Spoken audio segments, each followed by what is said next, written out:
You're lying. Yeah? You serious?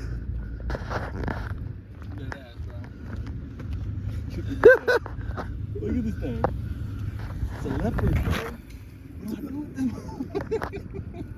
Let's do it. You know? What do you think? I think yeah. Let's do it. I heard something about like mercury. soaking in milk. No, I heard mercury too, right?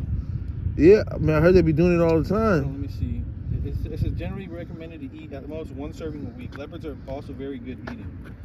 However, as most sharks and rays, they need to be handled differently than finfish.